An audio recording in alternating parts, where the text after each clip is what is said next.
Cars lined up as people drove up to pay their respects to fallen Overland Park Police Officer Mike Mosher. Mosher was killed in a shootout with a hit-and-run suspect 1 week ago Sunday. KCTV5's Leslie Aguilar is live now at the Overland Park Convention Center. Leslie. Right now, it's clear just how appreciated Officer Mike Mosher was by the community. We've watched hundreds of cars drive by this open casket visitation for people to pay their respects. His family and his closest friends and colleagues are grateful for all that support. Officer Mike Mosher was CORINNE Mosher's husband and Tyler Mosher's father. Well, he was called to serve. And when you love somebody who places the value of other people's lives above their own, that's an honor, and we accept the honor. They say Officer Mosher was just as involved with his family at home as he was with his work family. He was definitely like Mr. Mom. He was Mr. Mom and Mr. Dad, yes, and Mr. Coach and Mr.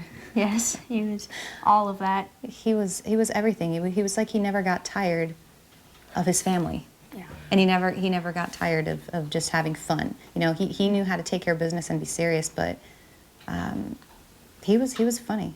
Yeah. Funny guy. He was funny. He was very funny. And he always made you laugh. Always wanting to help people. Always had a smile on his face. Always funny guy. His colleagues all say he was a class act cop with a long list of awards and accomplishments, including a Valor Award for an ambush in 2018 where he had to kill an active shooter. And you know, a lot of people might have decided, you know, I've pushed my luck about as far as I can push it. I need to move on and do something else. Not Mike. He came back and said, you know what? I'm going to come back and I'm going to continue to do my job and I'm going to do it without fear. And he did that.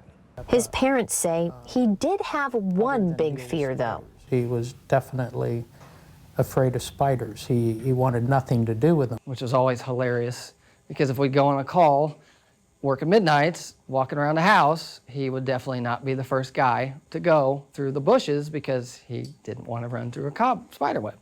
So you'd always have to go in front of him.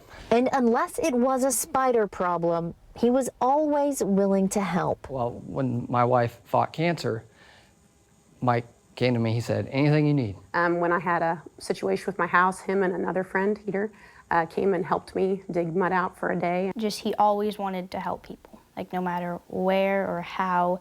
So I feel like just being a police officer was like that was the job description, was helping people, being there. And so he just saw that and took it, and he lived go big or go home, and he definitely went big and did everything that he possibly could for everyone. His family and close friends are hurting, but are comforted knowing he died doing what he loved. But he made the ultimate sacrifice, and he made it by choice to protect somebody. And I can live with that. Officer Mosher will be buried tomorrow in a private graveside service, but the public will have one more opportunity to pay their respects in a procession following the funeral with all of the traditional law enforcement honors, the bagpipes, and the honor guard. Reporting live in Overland Park, Leslie Aguilar, KCTV5 News. Yeah, the strength of the Mosher family, especially CORINNE, his wife, is just unbelievable, Leslie. Thank you. Officer Mosher's funeral is private, as Leslie said, and it will begin at 10 a.m. We will be carrying that service live over on KSMO, as well as online on kctv5.com and on our news app.